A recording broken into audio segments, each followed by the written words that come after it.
This episode of Dan 3.0 is brought to you by GoDaddy. Delicious. Good morning, Pogo Tribe. It is Wednesday, August 11th, 2010. Today, I am doing pretty okay. I'd say I'm alright. I'm a little bit curious to see what you think of the idea I present at the end of this video, but to get to the end of the video, we gotta go through the beginning and the middle of this video, so let's go ahead and do that. It is 2:48 p.m. It is 96 degrees Fahrenheit outside. I am currently uploading today's episode of Dan 3.0 to the FTP so the Revision 3 people can encode it and get it online and all that good stuff, and I'm looking through the decision engine, figuring out what I'm gonna be doing this year. But more important at this very moment than what I'm going to be doing this year is what am I going to be doing today? Bebob919 thinks that I should eat a carrot.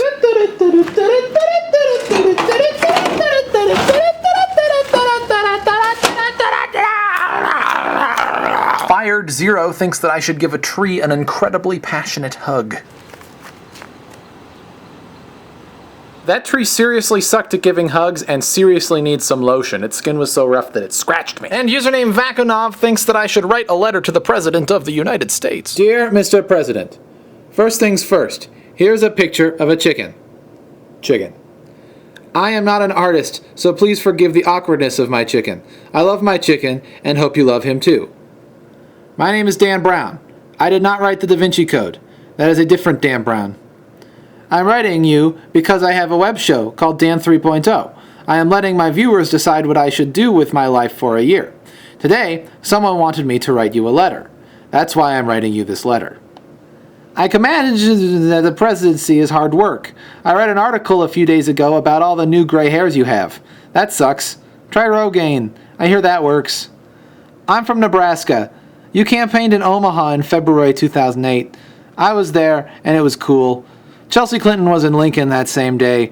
I skipped that. I already met her when I was 6. If you are ever super stressed out, just smile. Even if you have to force it, it helps. Dan Brown. Boop.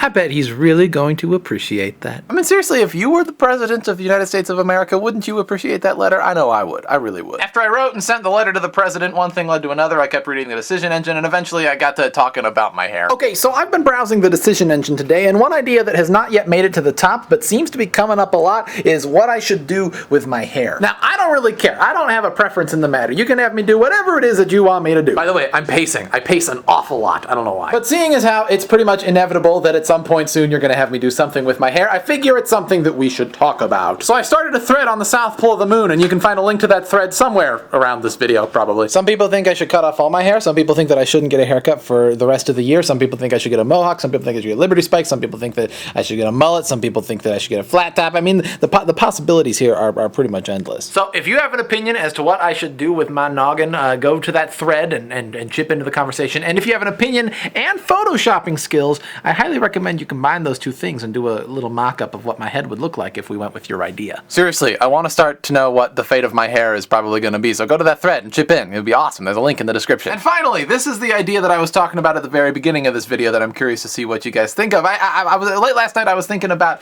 Dan 3.0, and I had an idea. It is 10:40 p.m. I just finished doing the dishes. I'm waiting to Skype with Danielle, and as I was doing the dishes, I was thinking about Dan 3.0 and how it's not particularly good at long-term planning. Like, I was thinking about the trip that I took to China last year and how the group that I went with, it took the better part of, like, I don't know, 5 months to get that trip really going. I like this camera angle. I think I'll stick with it. But yeah, I was thinking about wanting to do big things, but big things take a big amount of planning. And right now with Dan 3.0, we're only planning like 2 weeks in advance. So I have a brainstormy idea, and it really is just an idea. If you think it's a terrible idea, feel free to tell me it's a terrible idea because it's late at night and there's a good chance that I might not be thinking totally straight. But that brainstormy idea is that some week very soon we should take the week to, instead of focusing on doing tasks, focus on planning the next 3 months. Does that kind of make sense? You understand what I'm saying? Like, that week would be the week where the decision engine would be most in use. It would be going absolutely crazy, and then once we figure out what it is that we're going to be doing, then the decision engine would, mellow out for 3 more months. And then once that week is done, instead of worrying about the planning of Dan 3.0 on a daily basis, I can just worry about doing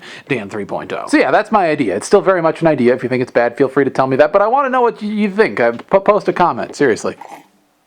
So what do you think? There is no need to rush into a decision on this, but I wanted to bring it up because, I think it's something worth talking about. Yeah. Yeah. Before I go, again, I've got to give a huge thank you to our sponsor, GoDaddy. Tomorrow evening, I'm going to get on a plane to go and visit Hank Green, and plane tickets are expensive, but GoDaddy is awesome because they're paying for my plane ticket to go visit Hank Green. Do you have an idea for a website but need a domain name for that website? Well, you should go to GoDaddy.com because they've got your back. They're cool people. They really are. You get a bunch of free extra stuff like email, hosting, and a blog. And if you use the code POGO3 at checkout, you can get a .com domain name for just $7.99. Check them out. Thank you for checking me out, and tune in again tomorrow for another fantastic episode of Dan 3.0.